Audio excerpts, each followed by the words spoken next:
Hello, this is Bill Fung, your local Denver realtor here in the southeast area, serving Aurora, Centennial, Foxfield, parts of Highlands Ranch, Castle Rock, and Parker, and always a little bit more.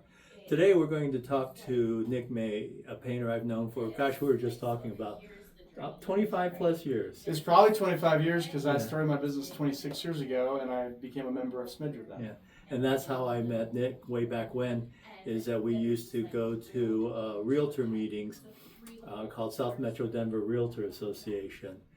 And over the years, I've just run into Nick on various occasions, and I thought this would be really good chance for us to chat a little bit, and hopefully you get some information. This is a three-part series, and this is part one.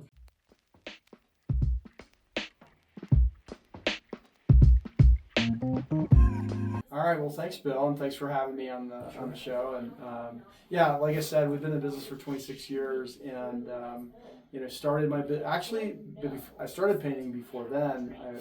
I started painting in college in another state while I was going to college, and I would go home every summer and paint exteriors. That's how I got started into the painting world. And every summer I'd come home and get everything running, and my dad would say, "Now, Nick, remember, you're going to school, so you don't have to paint the rest of your life." And so I had to show him. There you go. But still doing it. I went to work for other people and just never felt like it was a good fit. And after my wife and I bought our first house, actually asked my realtor at the time, "Hey, how could I get in front of more customers and real estate agents?" And he said, "Go join Smidra as an affiliate." And that's what I did. And so I met a lot of people in the industry, and it really helped me start my business, to be honest. So we've been in business for 26 years. Today, our specialty is cabinets and interior painting. That's what we've kind of focused on for the last 26 years. Specifically cabinets in the last 12. We paint more kitchens than anybody in town. We really dove into what was an efficient and sustainable way to do cabinets that would last. And so we really built a system and process around that.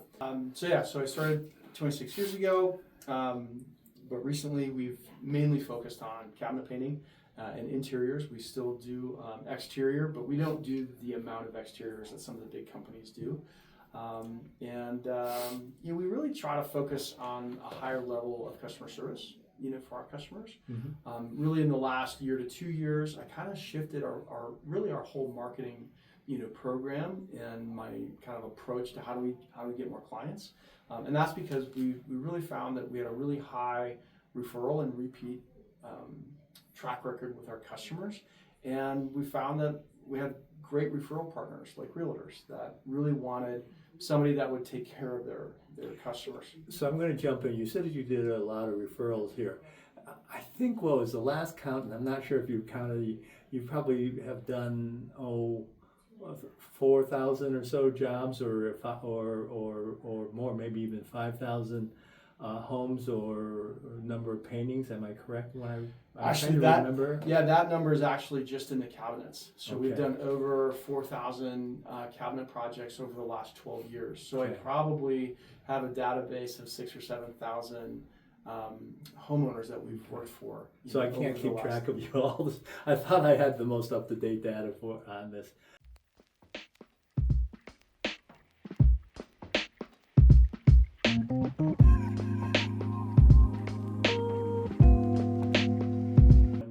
We're talking about the exteriors. There's some unusual things here since we're mile high. Mm-hmm. So one of the things that probably a lot of people are interested in, is there really any difference about having your house exterior painted at a mile high versus say it was at sea level or anything less than that? Yeah, well, one of the things that's unique about Denver, the Denver market, is the siding that we see on most homes. I told you that I started painting in college, mm-hmm. So this was 30 years ago or whatever. Right. It was back in the Midwest. Uh-huh. And so we had different factors there. We saw a lot of cedar siding back there, and then a lot of aluminum siding.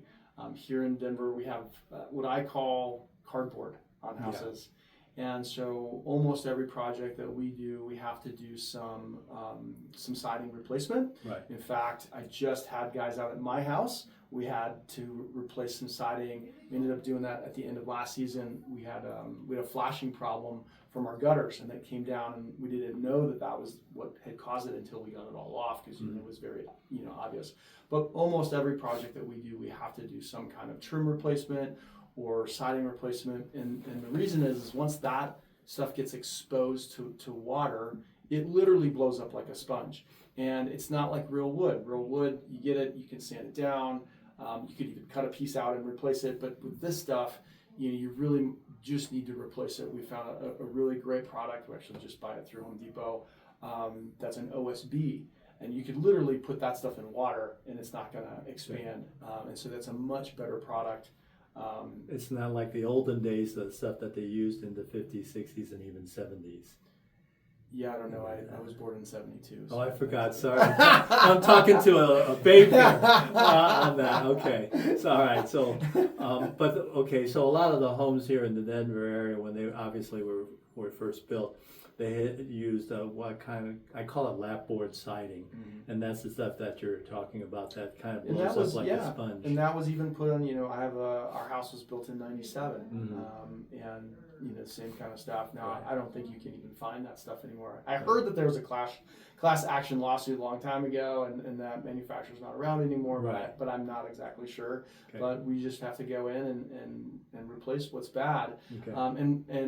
And really, we go in, and when I walk a house with a homeowner, I can identify, okay, that one I think we can save. Sure. And then I will have a conversation with homeowners, because for me, it always comes down to what is your budget? Like, what do we need to, like, there are certain things, certain parameters that constrain me. Sure.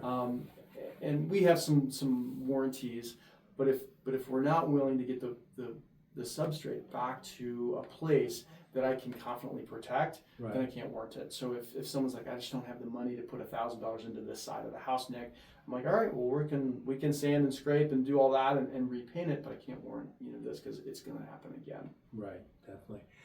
So there are times here where people have wood siding or they've got vinyl siding. Any particular difference between the two types of material here in the Denver area when you're painting that you have to be aware of, or you can kind of treat it the same way? Well, aluminum or vinyl siding, we actually went and looked at a neighborhood earlier this summer that all of the siding was buckling and was just it was the trim. It was the fascia board that was aluminum, and all of the factory finished paint had come off. And I ended up telling them, the best thing to do is just replace this. Okay. For us to come in and it was happening at every house in this neighborhood, and nobody knew what to do. Right. We brought the Benjamin Moore rep in. He looked at it. He's like, yeah, we can repaint it, but we have to strip all of that old paint off. Sure. And then paint. I was like, let's just replace the aluminum. I'm like, Right. I'm not going to get a dime on this, but that's the solution. Right. And that's one of the things that I try to do with customers is really talk through, if this was my house, Mm-hmm. what would I do? And then then we have the conversation of, is this my forever house, or is this the house that we're trying to sell? Right. Right. And so when we have solutions like that for our good, better, best model, where we're going to do a light prep, we're not going to upgrade the paint, we're going to do one coat, keep everything the same, and so that's more on a budget, all the way up to a lifetime warranty on an exterior paint job. Okay. Now, do you get people, because we talked about wood siding and vinyl siding, what about people who have brick homes? Because I have seen people paint over brick. I'm most of the time when I see that done, it doesn't seem like it's done properly. Is there a particular prep that needs to be done if you're doing I'm going to say a stone exterior?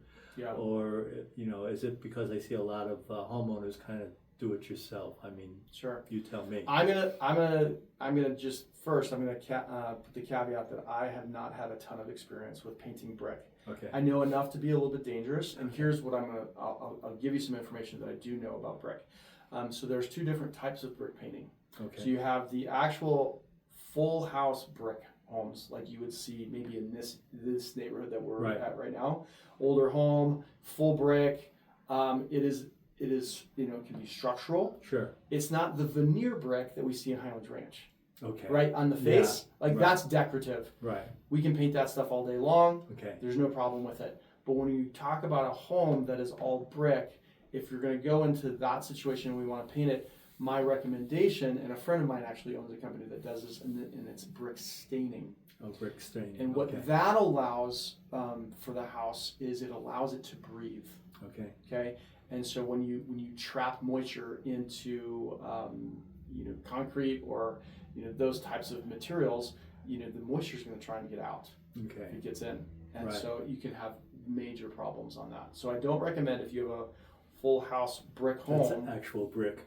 Actual brick, Yeah. then the best solution is to go ahead and do something that breathes. Okay.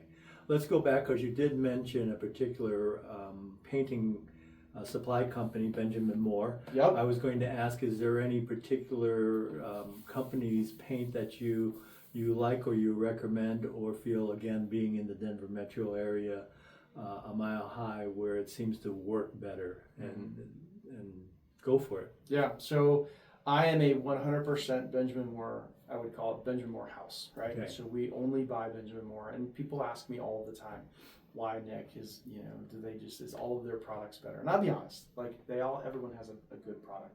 Right.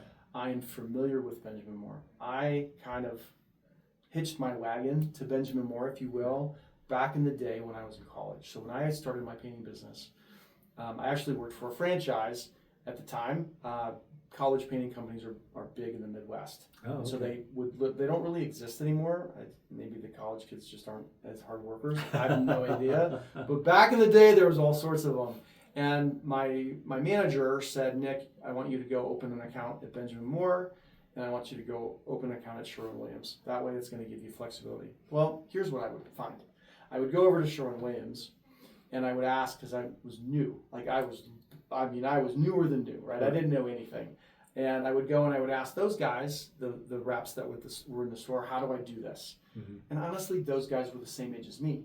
They were just doing an internship with Sherwin-Williams. Got it. And I would go over to the Benjamin Moore dealer, which was J.C. Licht at the time. This was back in Chicago.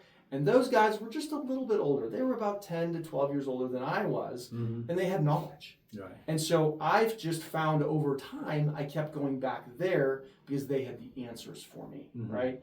I mean, I remember, don't hire somebody that has less than 5 years of experience in painting. Just don't. I don't care if they say they have painting experience. If they don't have business experience with at least 5, just run. Anyways, because I was just learning. I feel, as I think back to all my clients, I mean, I had tons of great referrals and people loved me, but I go, man, what was I doing? I didn't know what I was doing back then. And so then when I opened my painting business up in Denver, the first place I went to was Gyrie's. Okay. They were the local Benjamin Moore dealer, and I knew that I could get this similar kind of support. Right. And I did open a Sherwin-Williams account, and just over the years, I bought less and less and less. And to this day, I have one product. It's a mini roller that we like, and they're the ones that carry it, and that's about the only thing that I will buy unless a homeowner has a very specific need for a specific product, because that's what they've used and all that. But for the most part, I don't buy any Sherwin-Williams. And it comes down to their support, customer service, and their knowledge was very helpful for me at a time when I needed it. Mm-hmm. And then B, for me, I am literally friends all the way up to the CEO of Benjamin Moore. And the reason was Dan Calkins, who's the CEO of Benjamin Moore, used to be in the Denver market. Mm-hmm. He was one of the sales managers, and I got to know him while he was here, and I just kind of watched him, go up. And I have friends. I may be the most well-known painter in the Benjamin Moore company because so many people know me and they follow me on LinkedIn. And I actually had a conversation with my friend Mike, who was at one point my rep, and he was telling me a story about Dan talking about me literally this morning. So, and then I'm friends with Sean Gyrie, who owns the Gyrie's, chain of stores, and so it goes deep for me. I'm 100% all in on Benjamin Moore. There we go. And they've got great products to boot. So well, we've got somebody who is actually a superstar for those companies, so that's wonderful to hear. Mm-hmm. So let's switch to this, calling about the exterior. Sometimes people are always asking me, well, Bill, if I'm going to get the whole house done for sale, or sometimes they go, can you tell me what's going on color selections? Well, I usually say it's your preference. I know that there was an NAR study years ago, National Association of Realtors, where they had said, and this, I'll tell you, when I did the research, now it's probably over 20 years ago, because time flies, you just don't remember. Like yesterday, Bill. I know. They said kind of a pale yellow or yellow was the most popular at that time when that study was done. Sure. That and when they had done the study, they found that the homes that a lot of them that were sold had a kind of a, I'm going to say, a yellow hue or a yellow base to it. By any chance, do you know what is a most popular when it comes to for exterior paints when it comes to selling a home, or what is most popular for the homeowner just when they paint their home, or what would you suggest would be a good color? Kind of a three-part question. Yeah, so I will say color is very important, and that's why we actually have an interior designer that has worked with me for, I don't know, close to 8 years now. And Jackie goes out whether we're doing insides or outside, and she helps pick colors for our customers. Trends right now, black and white are really big right now. That color scheme. I'm a little bit, I always caution people when you go with black on the exterior of a house here in Colorado, or really any dark color schemes. And that's really been the trend in the last decade, is darker color schemes. You see it in Sterling Ranch, you see it in any of the newer neighborhoods. Right. And the problem is we're already repainting houses in Sterling Ranch, and Sterling Ranch is only 6 years old. Right? We've done 3 houses up there this year, and it's because they're putting probably the least expensive paint on, which has like no coverage and no protection from the sun, and so you're going to see a ton of color fade. And so that's one of the things I talk about with people. Yes, you might want to be trendy and go with some of those darker colors, but will it hold up over time? And if you're not willing to really upgrade, Benjamin Moore has the best exterior paint on the market. It's in our best model. But it's called Aura, and they actually give a lifetime warranty on that product, and it's the only product that I've seen hold up really well with the dark colors.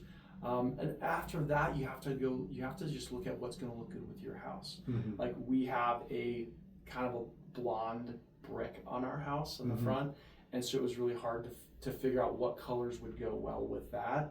And so it's personal preference. It's what are the trends doing. I mean, the best thing to find out what the trends are is to go to Instagram and see what, or Pinterest or any of those, and see what looks good. And I always tell people, before you meet with Jackie, go do your research and go look at houses on and see what they look like. Now, a really cool thing that people can do now is they can take a picture of their house, and then they can put that up into ChatGPT, and they can say, hey, change my siding color to a white, change my trim to a black, and it will literally produce a picture for you. Sometimes it gets messed up, but it's pretty amazing how easy that is now. So I would think probably Gemini AI would do the same thing. Gemini would, any of the language learning models. I just happen to we use ChatGPT. Most people seem to do that, and they're either coming in close second or almost first. It changes week by week on that. But so let me ask you this. Before we get off color, I have one more tip. I've got a couple more. Yeah, okay. Go ahead. No, go ahead. I was just going to say, so people always want to put their colors up on the house. And what I tell people is color is affected by 2 things: light, and I don't care if we're talking about inside or outside, light and what you see it with. So what I see people do is they go into the paint store and they're picking colors under the fluorescence, right? And not a great idea. I don't care if you're inside or outside. So get your colors and then put big swatches on the house. Actually just walked by a house in our neighborhood and somebody's putting swatches on, and they put a big swatch above the garage door, and then they put a big swatch on the soffit to see how those colors look together next to their brick on the front of the house. Okay, so that's a very good advice to do that.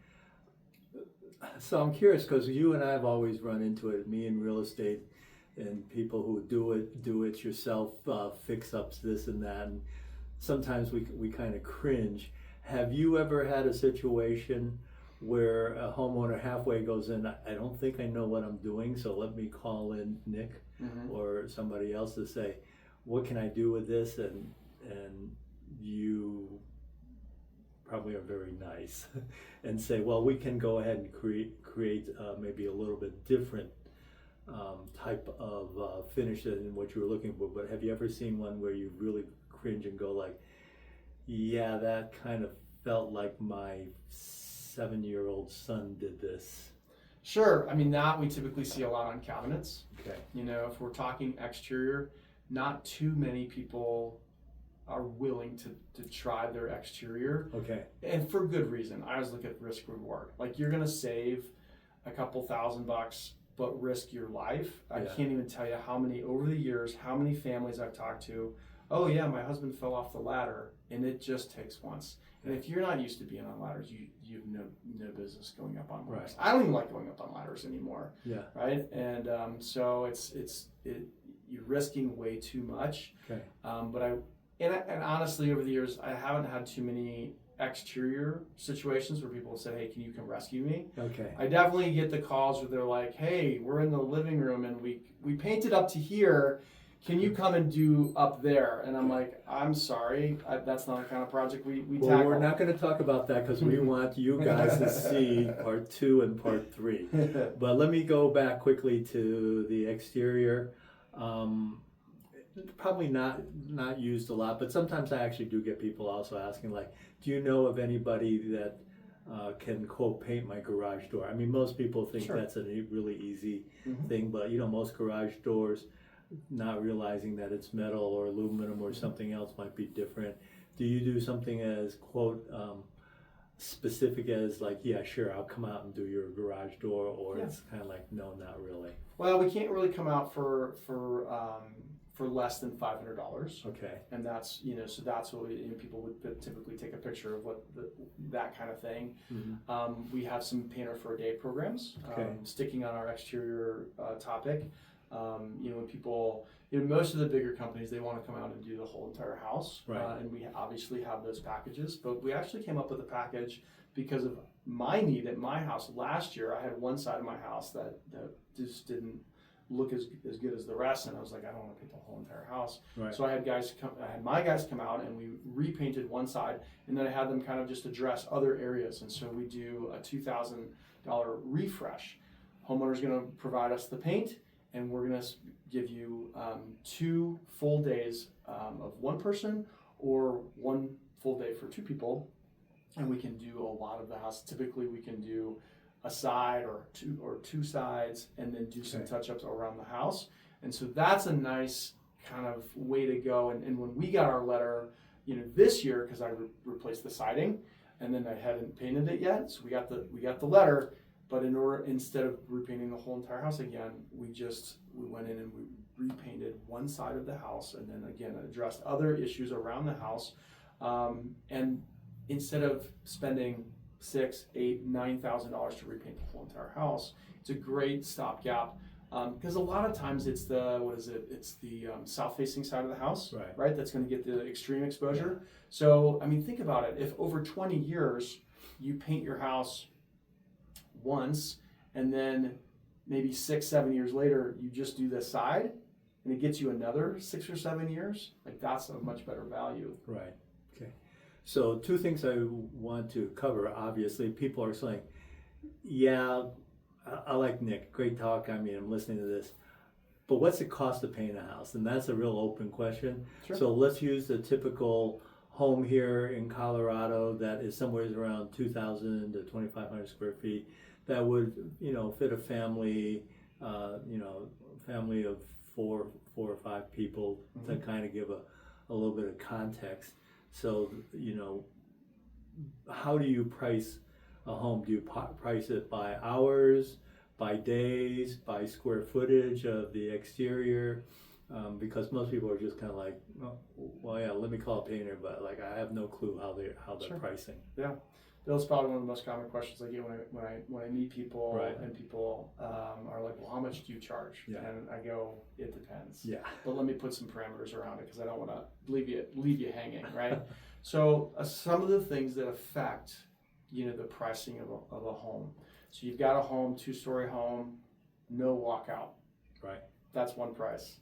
Same house with a walkout, you're going to add 20-30%. Okay. Just because of that back end, right? You've got sides that are more difficult, and you've got a back end that now I'm going up 3 stories, sometimes 4 stories if you've got peaks, right? Then you got to look at what's the substrate and how much prep do we need to do? Are you somebody that takes care of your house and you are painting it every 8 to 10 years? Or are you somebody that's like squeezing every little inch out of it, and it's been 20 years since the last time, and literally all of the soffits, windows, all that kind of thing have to be addressed. I'm going to throw some numbers out, but I'm going to kind of give some guide rails. So let's say you don't have a walkout. Let's say you don't have wood windows, because wood windows, I'm almost always going to recommend people to replace their wood windows, because a wood window really has to be painted every 4 to 5 years, because it just doesn't hold up. Versus, hey, let's put new windows in. We're going to get more efficiency, and now I don't have to maintain those windows. So I'm always going to recommend homeowners put that money over there versus let's repaint these wood windows every 5 years, right? So let's assume that we don't have wood windows. Okay. And just kind of the average house. So I would say, on our good, better, best model, our good is going to have just a 1-year warranty, and it is designed literally for, I'm selling my house, I need to freshen up the existing paint, we're doing the same color, we're doing 1 coat. A house that size is probably going to be around $5,000 or $6,000. Okay, to do the whole thing. Now we go to our better. We're going to upgrade the paint. We're going to power wash the house. We're going to do 2 coats on everything. Now you're probably talking $6,000 to $7,000 or maybe $8,000, depends on the difficulty of and how many soffits and heights and those kinds of things. That's going to come with a 5, or sometimes we upgrade it to a 7-year warranty. Right. Okay. And then our best model on that same house is going to be about 40% more than that, but that's going to come with a lifetime warranty. We're going to do free yearly touch-ups on the better and best models throughout the warranty period, and we're going to ask the homeowner to at least call us every 2 years so that we can put eyes on the house and we can address things. Because what I don't want is, I don't want you to wait 4 years and you've had a problem for 2, and then it's expanded or gotten worse. So we want to come out and look over the house and really get anything that's failed early. Okay, sounds good. So phone number is 303-346-1694, and then obviously our website is wallsbydesign.com. Right. Okay. Well, this is concluding part 1, and we will go ahead and once we have part 2, as we go along and do different things, we'll of course add in the additional links, so that if you come into one of them, you'll be able to see all of them once they're all posted. And also keep in mind, any of the numbers that we're talking about are current to as of when we did this interview. If you happen to see this interview 3, 4, 5 years or 6 years from now, and you go say, "Hey, I saw this interview and they said it's $5,000," that may not be the case if you've seen this down the road. So again, thank you very much. Again, I'm Bill Fung with Your Castle Real Estate, also your local Denver realtor, and have a wonderful day. Take care now. Bye.